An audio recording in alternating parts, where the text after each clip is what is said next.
Sudah kelihatan ya? Baik, teman-teman, malam ini saya diberi tugas untuk menyampaikan sosialisasi pertemuan yang pertama. Judul subtemanya adalah Allah Sumber Harapan untuk Menangkis Keagamaan Palsu.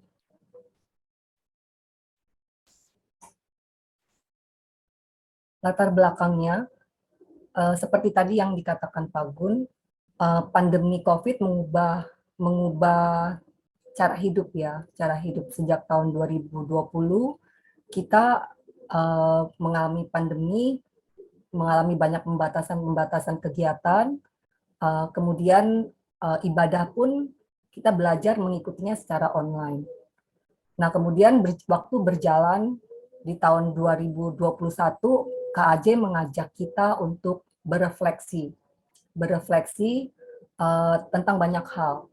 Nah, kemudian juga terkait dengan kebiasaan umat yang memilih kayaknya lebih senang secara online. Kemudian pada waktu BKSN tahun 2021, kalau teman-teman masih ingat, pada pertemuan yang keempat, kita diajak juga berefleksi untuk melihat bagaimana kita menghidupi keimanan kita, apakah kita suam-suam kuku, ataukah kita panas, atau kita dingin gitu ya. Nah, kita diajak untuk menghidupi iman kita itu secara panas atau secara dingin, atau dua-duanya gitu ya, penuh semangat dan memberi kesegaran kepada sekitarnya. Nah, sekarang pandemi COVID memang belum berakhir, tetapi sepertinya sudah tidak terlalu menakutkan sekarang ini. Karena pertemuan-pertemuan secara offline sudah banyak ya, sudah banyak diberikan kesempatan. Pembatasan-pembatasan sudah mulai berkurang kalau kita lihat ya. Tetapi masih banyak juga memang umat yang tidak mau ikut ya dalam persekutuan. Kemudian bukan hanya masalah COVID yang kita hadapi. Kalau teman-teman perhatikan suka membaca berita ya, kita juga melihat bahwa ada ancaman resesi ya, ada ancaman resesi secara global, ekonomi melambat. Nah, kemudian juga ada ancaman yang paling mengerikan, mungkin yang menakutkan adalah inflasi, di mana harga-harga melambung. Ya. Pada waktu perang yang di Ukraina, kita mungkin masih berpikir tidak terlalu terdampak Indonesia, tetapi dengan adanya kasus Cina dan Taiwan di area regional Asia, maka sebenarnya Indonesia terdampak karena ada impor ekspor Indonesia juga dengan Taiwan yang cukup tinggi gitu ya, sehingga inflasi bisa saja naik. Dan kenaikan inflasi di Indonesia tidak terlalu tinggi karena maksudnya masih bisa ditahan karena pemerintah masih mensubsidi BBM. Tapi sejauh mana pemerintah kuat kita tidak tahu gitu ya, apalagi dengan masalah regional seperti itu dan global yang demikian. Di samping itu mungkin di samping hal-hal ini mungkin secara pribadi kita umat pun mengalami situasi yang sulit. Entah kita sakit, entah kita keluarga kita ada yang sakit, atau kita sendiri mengalami situasi yang sulit di dalam keluarga kita ya. Nah, pada BKSN tahun ini kita diajak untuk melihat kembali bagaimana sih praktek kehidupan keagamaan kita di masa pandemi atau di masa yang sulit ini nih. Apakah kita fokus dengan urusan kita, fokus dengan masalah, entah itu masalah ekonomi atau entah situasi-situasi sulit lainnya, ataukah kita masih mau masuk di dalam persekutuan umat beriman untuk mencari Allah. Di sini dikasih contoh Yesus sendiri tidak menarik diri ya. Yesus sendiri hadir dalam kebersamaan di dalam keluarga Nazaret. Dia ikut terlibat di dalam sekitarnya tentu pasti ya. Kemudian juga tentang perjalanan jemaat perdana yang selalu berkumpul dan mau berdoa bersama. Kemudian juga teladan dari Bunda Maria yang mau berkumpul dan berdoa bersama para rasul ya. Sejak dari Tuhan Yesus wafat di salib, Bunda Maria tetap berkumpul bersama para rasul dan berdoa bersama dengan mereka. di masa sulit itu dia tetap mencari Tuhan di dalam persekutuan. Nah, kita mau diingatkan bahwa Tuhan adalah satu-satunya sumber harapan kita dalam menjalani hidup yang baru. Nah, nanti bisa dilanjutkan dengan doa pembuka di dalam pertemuan di lingkungan. Nah, bacaannya adalah seperti yang tadi Pak Gun sudah sampaikan dari Amos 5 ayat 4-6. Sebab beginilah firman Tuhan kepada kaum Israel, carilah aku, maka kamu akan hidup. Janganlah kamu mencari Betel, janganlah pergi ke Gilgal, dan janganlah menyeberang ke Beersheba. Sebab Gilgal pasti masuk ke dalam pembuangan, dan Betel akan lenyap. Carilah Tuhan, maka kamu akan hidup. Supaya jangan ia memasuki keturunan Yusuf, bagaikan api yang memakannya habis dengan tidak ada yang memadamkan bagi Betel. Kalau dilihat bahwa Amos 5 bab 5 ayat 4-6 ini adalah bagian sebenarnya dari Amos 5 ayat 1-17 yang isinya adalah kumpulan seruan kepada orang Israel agar bertobat. Di ayat 1-2-nya itu bicara tentang nubuat akan hal-hal buruk yang bisa menimpa Israel jika mereka tidak bertobat. Kemudian di ayat 4 dan 6, ajakan Tuhan meminta untuk mereka meninggalkan berhala dan mencari Dia. Dilanjutkan ajakan di ayat 7-13 untuk melakukan keadilan. Dan di ayat 15-16 mencari yang baik dan membenci yang jahat. Sebelum tiba waktunya Tuhan. Nah, jadi di Amsal 5 ayat 4-6 ini adalah ajakan untuk meninggalkan segala yang lain untuk mencari Tuhan sebagai satu-satunya harapan dan pegangan hidup orang Israel. Berhala di sini artinya adalah segala sesuatu yang membawa kita menjauh dari Tuhan, membuat kita tidak mencari Tuhan, gitu ya. Jadi itu adalah yang dimaksud dengan berhala. Jadi bukan hanya sekedar patung-patung ya, tetapi segala hal yang lain yang membuat kita tidak mencari Tuhan, itu adalah berhala. Kita melihat sedikit tentang Nabi Amos. Nabi Amos hidup pada pertengahan abad ke-8 di Tekoa ya, dekat Bethlehem. Jadi di antara Hebron dan Yerusalem di sini ya, di sekitar sinilah gitu ya, Bethlehem. Ada di wilayah selatan tadi kan ya, Pak Gun sudah singgung, ini adalah wilayah selatan atau disebut kerajaan Yehuda. Nah, kemudian pekerjaannya Nabi Amos adalah peternak domba. Bukan gembala domba ya, dia peternak domba. Jadi Nabi Amos ini adalah nabi kaya ya, bukan nabi miskin. Jadi dia dari keluarga kaya, pengusaha, peternak domba. Dan pada waktu ruangnya dia bekerja sebagai pemetik buah ara. Ya. Nah, Nabi Amos berkarya pada pemerintahan Raja Yerobeam kedua. Di utara ini ada Raja Yerobeam yang kedua yang berkuasa. Dan di kerajaan selatan yang berkuasa adalah Raja Usia. Nah, pada masa itulah ia berkarya. Tetapi dia tidak diutus Tuhan untuk berkarya di kerajaan selatan, tetapi dia diutus ke utara, ke wilayah Israel ya, kerajaan Israel. Nah, pada zaman Nabi Amos itu, wilayah kerajaan Israel ini sudah diperluas ya, diperluas. Jadi mereka menaklukkan negara-negara sekitarnya, sehingga wilayahnya menjadi lebih luas. Kemudian perdagangannya semakin berkembang, dan karena perdagangannya berkembang tentu jadi makmur ya, negara yang ini ya, kerajaan Israel ini menjadi makmur. Tapi sayangnya kemakmuran itu tidak diiringi dengan kerohanian yang baik ya, karena di sini terjadi mentalnya malah jadi konsumerisme, mementingkan benda-benda kesenangan gitu ya. Kemudian akibatnya ya terjadi kemerosotan moral ya, dan ketidakadilan sosial, karena yang dipentingkan kan tentang konsumerisme, tentang benda-benda kesenangan pribadi ya. Jadi dia tidak peduli kepada sesamanya. Nah, memang beribadah, tetapi tidak kelihatan dari tindakannya kepada sesama. Jadi tidak seiring, sejalan antara ibadahnya dengan tindakannya. Karena itu dikatakan kehidupan keagamaannya palsu gitu ya. Palsu, tidak sungguh-sungguh mencari Tuhan. Ya, tidak sungguh-sungguh mencari Tuhan.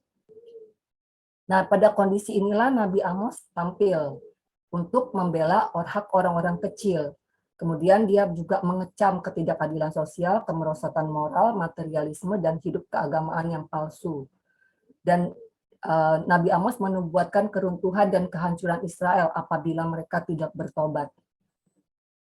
Pendalaman teks akan dilakukan per ayat. Nah, pertama adalah carilah aku atau carilah Tuhan. Ini ada di ayat 4 dan di ayat ke-6. Carilah aku bisa diartikan sebagai undangan untuk menyembah hanya kepada Tuhan. Arti yang kedua adalah pada saat itu orang Israel itu artinya sedang tidak setia pada janji mereka sendiri. Karena itu kalimat ini adalah suatu ajakan untuk mereka bertobat ya. Kemudian juga untuk datang mengunjungi bait suci untuk mencari Tuhan, mencari apa yang dikehendakinya. Nah, carilah aku atau carilah Tuhan, maka kamu akan hidup. Jadi kalau bangsa Israel diingat kalau mereka mau datang, bertobat, dan mencari Tuhan, maka kehidupan mereka itu tidak akan kering. Jadi kehidupan mereka akan, air kehidupan di dalam diri mereka itu akan meluap. Harapan akan selalu ada, walaupun dalam situasi yang sulit. Jadi tidak akan kering, jadi selalu meluap air kehidupan itu. Karena Tuhan adalah sumber kehidupan. Nah, kemudian di ayat yang kelima, kalau kita lihat tadi ya, Amos bab 5 ayat 4 sampai 6. Di ayat keempatnya itu kan ada kata carilah aku. Di ayat yang keenam, carilah Tuhan, maka kamu akan hidup. Di ayat keempat juga sama. Kalau kita lihat roti sandwich gitu ya, itu kayak rotinya bagian atas dan bagian bawahnya itu bicara tentang carilah Tuhan. Kenapa kok di bagian atas dan di bagian bawahnya tuh bicara tentang carilah Tuhan? Ada apa sebenarnya yang terjadi? Nah, itu ada di bagian tengahnya itu, yang di bab 5 ya. Pesannya yang membuat kenapa di bagian atas dan di bagian bawah itu ada kata-kata peringatan seperti itu. Di ayat yang kelima kita lihat, janganlah kamu mencari Betel. Betel lokasinya ada di sini ya, di atas ya. Kemudian janganlah pergi ke Gilgal, Gilgal di daerah sini nih, ya. Kemudian janganlah menyeberang ke Beersheba. Beersheba di bagian bawah ya, di daerah Yehuda nih, bagian bawah. Kita lihat satu-satu ya. Betel itu adalah tempat Yakub bermimpi melihat malaikat Allah turun naik dari langit dan Tuhan sendiri bicara kepadanya. Jadi sebenarnya Betel itu adalah tempat bersejarah, rumah Allah gitu ya, rumah Allah. Tempat mempersembahkan kurban. Jadi pada saat Yakub selesai bermimpi, dia mempersembahkan kurban di situ. Jadi tempat itu adalah tempat bersejarah. Nah, pada saat kerajaan Israel itu pecah menjadi kerajaan Israel, kerajaan utara dan kerajaan selatan. Nah, kerajaan utara itu punya tempat juga untuk mempersembahkan kurban kepada Allah, yaitu di Betel ini gitu ya, tempat kebaktian mereka di Betel. Nanti pada hari-hari raya besar baru pergi ke Yerusalem gitu kan dulunya. Nah, pada zaman Yerobeam II di Betel ini yang tadinya adalah tempat khusus untuk berbakti kepada Allah, didirikan patung lembu emas ya, anak lembu emas. Sehingga di situ terjadi penyembahan berhala ya. Nah, kemudian Gilgal juga adalah tempat orang Israel berkumpul setelah menyeberangi Sungai Yordan. Jadi ya 12 suku di situ yang menyeberang Sungai Yordan masuk ke pertama kali ke tanah Kanaan gitu ya. Kemudian didirikan 12 batu peringatan. Kemudian di situ juga tempat mereka menyunat semua orang yang belum disunat ya, sebagai tanda pembaruan perjanjian dengan Tuhan. Jadi Gilgal ini juga tempat bersejarah kita katakan ya. Jadi mengingatkan peralihan dari Mesir masuk pertama kali ke tanah perjanjian gitu ya. Jadi dan juga tempat menyunat, tempat pembaruan perjanjian untuk mengingat perjanjian dengan Allah. Tapi pada zaman Yerobeam II di sini juga tempat yang bersejarah yang harusnya orang mengingat karya agung Tuhan, itu mereka malah menjadikannya sebagai tempat penyembahan berhala. Kemudian orang-orang Israel yang berkuasa, mereka memang beribadah bawa korban bakaran, tetapi mereka juga melakukan tindakan menindas kepada rakyat kecil ya. Jadi kalau dilihat awalnya Betel dan Gilgal adalah tempat ziarah ya, tapi kemudian menjadi tempat sinkretisme di situ, tempat berlangsungnya penyembahan berhala ya. Karena itu dikatakan janganlah mencari Betel, janganlah pergi ke Gilgal. Artinya bangsa Israel diingatkan bahwa yang seharusnya dicari itu bukan tempat, tetapi diingatkan kembali yang harus dicari adalah Tuhan. Nah, untuk mencari Tuhan perlu keterbukaan hati yang sungguh-sungguh untuk mencari Dia. Karena apa? Karena hanya Tuhanlah yang menjamin kehidupan. Nah, di dalam pertemuan di lingkungan, mungkin teman-teman bisa memperdalam permenungannya di dalam sini adalah bisa jadi ya kalau orang dalam situasi sulitnya dia adalah ke situasi-situasi sulit yang dia hadapi, mungkin dia bisa mengingat kembali bait Allah yang ada di dalam dirinya, mengingatkan kembali untuk dia mulai bersekutu dengan Tuhan di dalam bait Allah yang ada di dalam dirinya. Atau mungkin juga di dalam persekutuan umat beriman, komunitas ya, di dalam komunitas, untuk kembali diingatkan bersekutu dalam komunitas, untuk mencari Tuhan. Atau juga umat kan senang berziarah ke tempat-tempat yang khusus, yang seharusnya di situ tujuan utamanya adalah mencari Tuhan. Nah, pada saat berziarah itu, apakah yang dicari Tuhan yang utama, yang lebih banyak dicari Tuhannya, atau senang-senangnya gitu ya. Jadi jangan hanya berpikir, oh saya mau ke Sendang Sono misalkan, Sendang Sono tempat berziarah, tetapi lebih antusias ke Sendang Sononya untuk Sendang Sononya untuk menikmati mungkin banyak yang jualan di sana atau alamnya yang enak, udaranya gitu ya, rileks gitu, bukan mencari Tuhannya. Mungkin bisa seperti dibawa ke arah sana. Kemudian Beersheba adalah tempat di bagian paling selatan penanda wilayah Israel di sini ya. Tadi dikatakan dia di bagian bawah. Tempat di mana Abraham dan Ishak pernah tinggal. Juga tempat Yakub mempersembahkan kurban. Jadi sebenarnya ini juga tempat yang bersejarah. Tetapi di sini lebih mau ditekankan pada sebagai perbatasan ya. Jadi dikatakan janganlah menyeberang ke Beersheba. Artinya bangsa Israel diharapkan tidak menyeberang kepada bangsa-bangsa asing gitu ya. Bangsa-bangsa asing kan perbatasan ya. Di sini ada kerajaan Edom, ada suku-suku Arab, ada negeri Filistin di sini ya. Jadi di sini mau diingatkan agar mereka tidak mencari ilah-ilah lain, mengikuti gaya hidup mereka. Mereka diminta untuk tetap setia pada Tuhan dan mengikuti perintahnya. Di bagian ini mungkin kita juga bisa membawa pada persekutuan di dalam keluarga misalkan ya, melihat mungkin keluarga di dalam rumah kita bisa sebagai Beershebanya gitu ya, perbatasan dengan tetangga-tetangga lain yang mungkin punya gaya hidup yang berbeda gitu ya. Apakah kita tergoda atau tidak? Mungkin itu bisa salah satu ide ya untuk permenungan lebih dalam.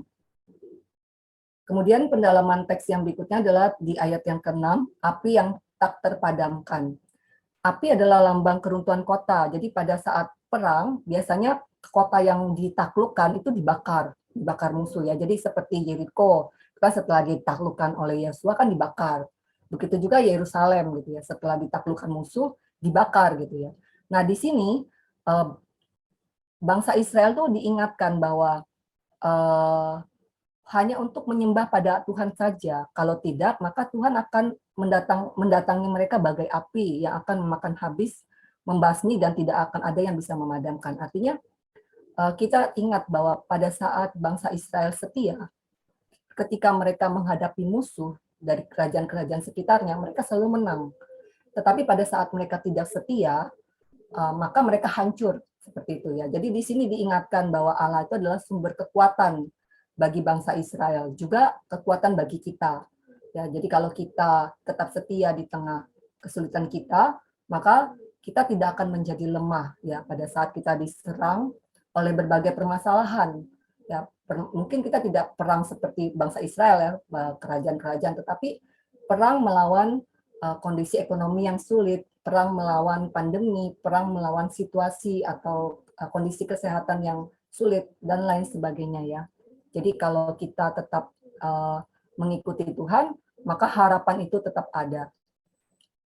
Jadi pesan dan penerapan di sini, kehidupan keagamaan yang sejati itu terletak pada kesesuaian antara ibadah yang dilakukan dan praktek hidupnya. Jadi kalau ibadahnya benar, mencari Tuhan dengan sungguh-sungguh, dia benar, sejati, maka seharusnya praktek hidupnya pun harusnya sejalan gitu ya, sama gitu ya.